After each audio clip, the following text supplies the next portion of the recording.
The Overstrand Local Municipality in South Africa has been an overall winner in the Best Municipality Category, which recognizes a municipality that demonstrates commitment to citizen-centeredness, service delivery excellence, and good governance principles.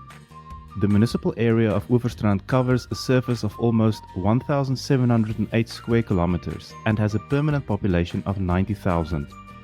Presented in collaboration with Business Engineering, this Future Cities Africa episode is with Executive Mayor Annelie Rabie. We discuss Overstrand Local Municipality's commitment to social equity, environmental sustainability, and economic prosperity.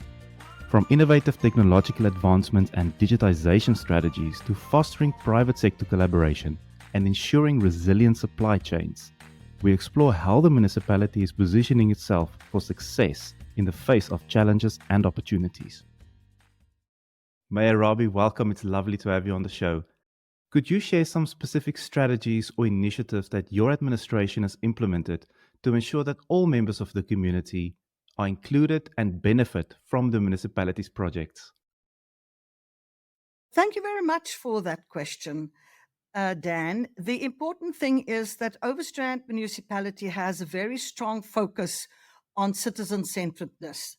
I personally am a very strong believer that I want my voice heard. And because I want my voice heard, I believe other people would like to have their voices heard. So in that context, we work very hard to ensure that we have enough public participation sessions, that we have enough public meetings on a variety of issues. For example, if somebody is unhappy about the way in which we manage the baboon management program, then we will say, let's have a meeting with the community and hear from them what it is that they want to hear. I, as the mayor, also have a very strong view that officials must not govern. We govern in collaboration with them. And therefore, when I am told technical information on a matter, I will hear what the officials say, but 99.9%, I will also validate that against a public participation process. And in that way, we, in the first year of us being in office from December 2021 till the end of December 2022, we issued a whopping 749 press releases of various kinds in order to ensure that the community is involved. What I've also done is that since we've took office is to create ward-specific WhatsApp groups where only myself and the relevant ward councillor can post municipal specific matters. It is not an interactive communication tool because we don't want to hear good night and good morning. And what I am further working on very strongly is to ensure that people accept our communication under my or the MM signature as the official communication on a matter and not leave it open for various interpretations on a variety of platforms. So I believe within that context that we've proven ourselves to be a very open administration. The fact that I have a march this morning on me on the high municipal bills, I actually appreciate that people would walk peacefully and exercise their right to come to us and to express further opinions. So I believe that one of the reasons why we actually won that award is because of our responsiveness and our availability. Having said that, there will always be people that believe that we're not getting something right. If there is, for example, a stormwater crisis after a storm, then people say your service isn't good enough. And that is for us to mitigate and to deal with. The municipality recently launched technology to improve performance management and enhance service delivery. Can you explain how this technology works? What prompted the municipality to look into implementing this? And what has the progress been to date? Have you seen any benefits? Dan, I am a very strong believer that I need to measure in order to manage. One of the issues I found when I became the mayor is that I don't have any baseline information on what the quality and what the status of all our various networks are. I also couldn't tell you how much money I am generating from various parts of my town. We've got 14 different wards and therefore little towns that we represent. I had no baseline information on which to manage myself and to see whether we're going forward. What I did do was to have a poll, an internal poll, to ask, are we getting it right? If we're not getting it right, what should we do? And part of the outcome of that conversation was the fact that we don't have a good citizen app in terms of which we could allow the community to link into us, on a technology basis, rather than having to call the control room. And so far, we started and developed our Collaborator Citizen app. It didn't run very smoothly in the beginning. The development was hindered by a lack of stability issues, and there were a range of matters that we had to deal with. So we didn't go live immediately. And if I say live, I want to say that we actually sneaked it into the market and got a few residents to respond to that and react to that. And in that way, we could test our program. Therefore, whilst we started it last year already in around August last year, we only formally launched it in July of this year. But what that has done is, for example, from January to March this year, I got 180 responses on Collaborator, and our turnaround time is around 30 days. Yet, we could determine that when it is a non-strategic matter or a non-policy matter, only an operational matter, that we in many instances responded to it within a 48-hour turnaround time, which I think is brilliant. What we've also done is to add a business sector-specific element to that app. I am not 100% happy that it is running as it should, and therefore the MM and I have agreed to meet with our business chamber to get them to use that platform more for themselves. What is important from this is that if I monthly get an indication now of how many service requests we've had, how many could we deal with, how many are outstanding. And I must say that is guiding us now that we're busy with the design of our new organizational structure. It is giving me the opportunity to determine what is the extent of services that are needed. If I may give you one example. In Kleinmond, Betty's Bay area, we've last year, 2022, had 140 new home plans approved. But I did not increase the tanker services, and I have not increased the number of staff in the building department. Now, obviously, if I don't do that, I'm going to have serious service delivery backlogs down the line.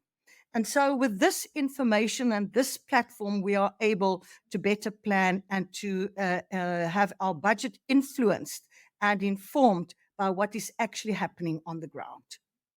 I think what is quite important is by having the Collaborator app, we're also freeing up quite a lot of resources where people will literally sit on the telephone day and night. An example is during the last storm that we had about a month and a half ago, we had 1,007 requests for tanker services just in 2 wards of my municipality. Now, imagine if all of that had to come through a telephone system where we have challenges when it is load shedding. It's an impossibility. So a lot of that actually went through the Collaborator app, and that just helped us to service the area better and quicker. Mayor, please can you summarize the municipality's digitization or digital transformation strategy in the short and in the long term? We are quite fortunate that we designed our digitization policy and where we want to go with it in support and in collaboration with the Western Cape government's drive on digitization. And we were allocated, I think it's 200,000 Rand that we were allocated, and I could take that up in my adjustment budget in January of this year. And what that effectively wants to do is that we can now rework our strategy and our plan, because we were a little bit off center. And what it now means is that with other municipalities joining in, we are able to be cutting edge, hopefully. We'll be cutting edge in collaboration with other municipalities, where we also want to interact with and be on an interactive platform with them. Because as you are aware, Overstrand is a holiday destination where many people that live in Cape Town or in Stellenbosch or in other towns of the Western Cape come here, and they are, we've got a huge semigration population, a holiday population, many people from other parts of the country that come here for holidays, and then they want to share in the benefits, which we didn't really have just a year ago. So at least we are up and running on that, and we are now working on the implementation of phase 1. And if you will allow me just to tell you what phase 1 is all about, it is to redesign the content, the look and the feel of our website. Our website was so difficult to navigate. And, not everybody was born in the technology age. So people really had a battle to get from one area to the other on our website. So that at least has started to be sorted out. I think it's a much more user-friendly website. Not perfect, not 100% there, but as part of the continual growth. And then, of course, to design a web page now where job seekers can add their names. Remember, most of us have so-called EPWP or unemployment databases, and it just sounds so harsh, unemployment database. So we've changed that to a job seekers database, and it is really being used by lots of younger people, and especially school leavers. Then we also have designed, as part of that service, a better web page and a better service where people that want to engage our building control processes can now do so digitally, and they don't have to physically come into the municipality. But then I have to say to you that part of the challenge of digitization is that many people that I need to access, for example, with their municipal accounts, and in light of the fact that the South African post office is really, really failing us, and we can't have our accounts delivered by mail anymore, many of my citizens don't have smartphones. They can't receive their accounts on WhatsApp. They don't have internet. They don't have laptops. They don't have money for data. And so in order to bridge that gap, what we've now done is to, in our libraries, in all our libraries, people have free access to the internet where they can do a variety of things. And we are in the process of establishing hotspots in all our community halls, which obviously is closer to the community than what some of the libraries are. And what I've also done is to have two EPWP workers walking door to door in especially Zwelishle, Masakani, Eloxolweni, Overhills, to check and assist people with account inquiries, because we've given them mobile phones, and so they can communicate with us better. But that to me is a serious challenge in terms of full digitization of community services. How is the municipality creating an enabling environment for the private sector that is mutually beneficial for the private sector and the municipality? What has been done to improve communication with the private sector? What we have done is, since we took office, we had an excellent investment conference. And as part of that, we designed an investment policy, which we haven't had before. And as part of that investment policy, we've tried to bring in an incentive element. And with that, we have created a closer link between the officials and developers. And what we now do is if, for example, a big developer wants to invest and build a big development over and above the very controversial bulk services levies, with which I personally have a bit of a problem. I don't think that that's always fair. But those bulk levies have allowed us to do certain infrastructure upgrades within the areas where the developments will take place. But what we do is that the officials and the developers have a roundtable conversation face to face. And where we can Zoom, we Zoom, but we prefer it to be face to face so that they can understand one another and can understand what the intention of the development and the project is, as well as what are the typical blockages that a specific developer or a specific architect or a town planner has had with us. I am very, very strong on improving the ease of doing business with Overstrand. And for me and my colleague Clinton Laram, who's responsible for this portfolio, it is more than so-called red tape reduction. It is about being accessible, being available, being open for conversation, and to guide any developer in line with our spatial development framework where we require what.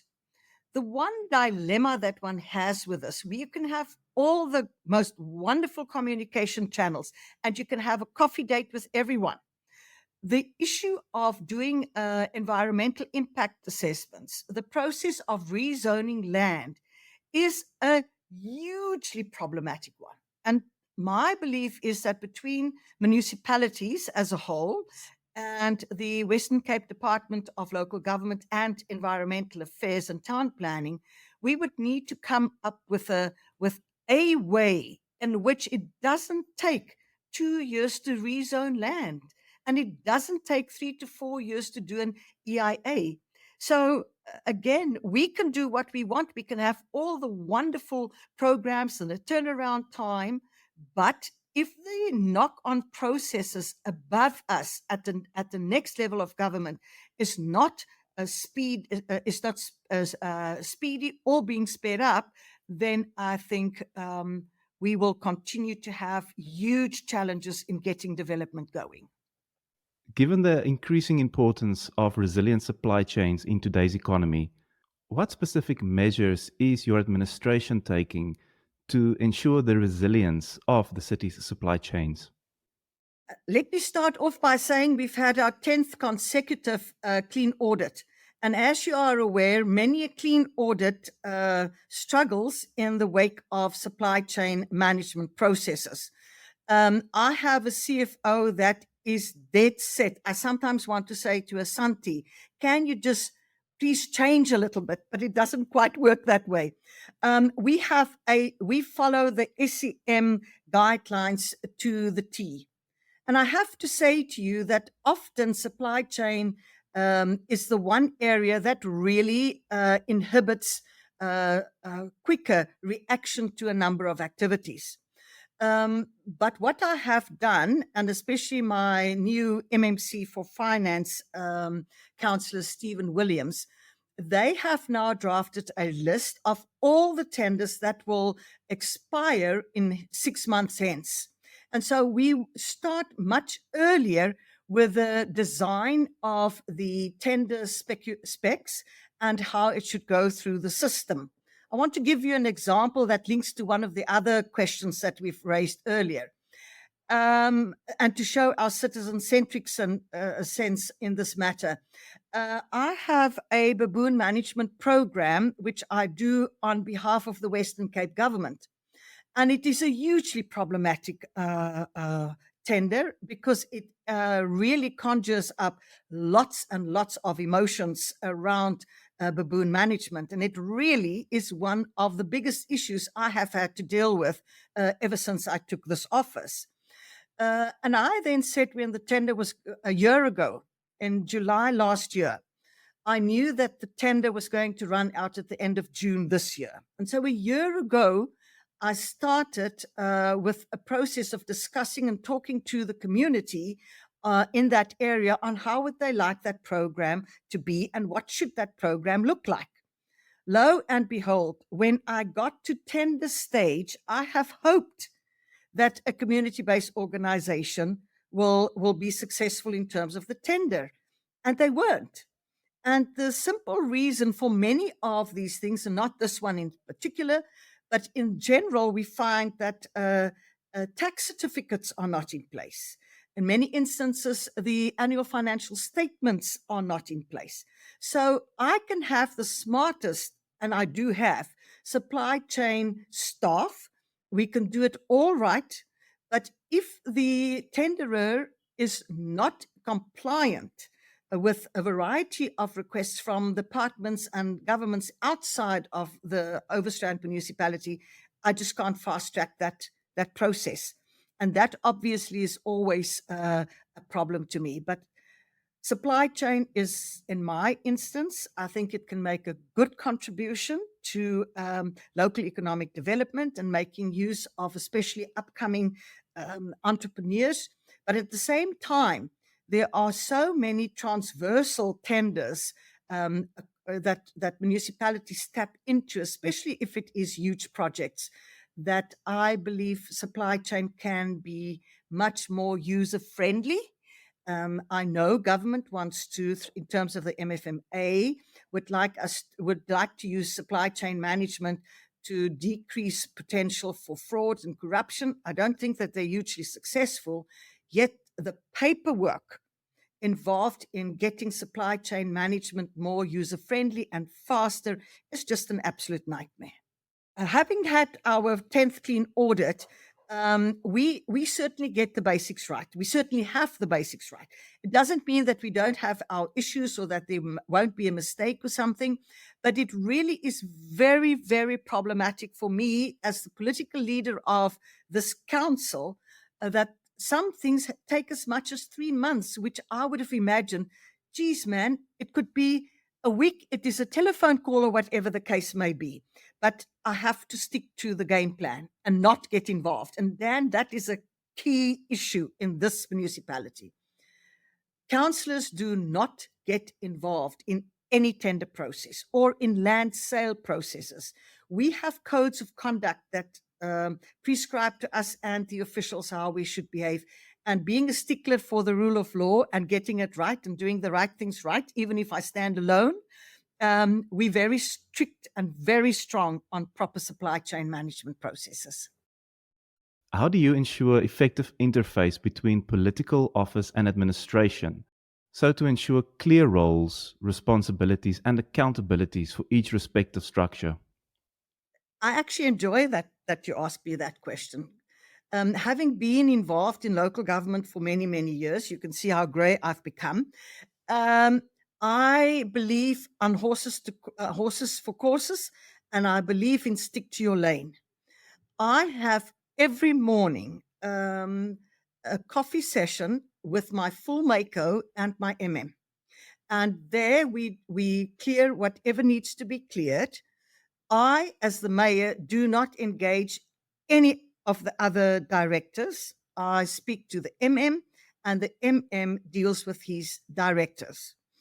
Similarly, my MMCs, members for mayoral committee, they engage their directors. And we don't cross into one another's areas or into one another's lanes. And the reason for that is, and I think it works very well, and some people can get very frustrated by this, but if I want to know something, I know where to knock on which door. And everybody understands that there's one clear line for communication and not sideshows and sidelines and shortcuts. And, I know this one, or I've been working in that area for so long.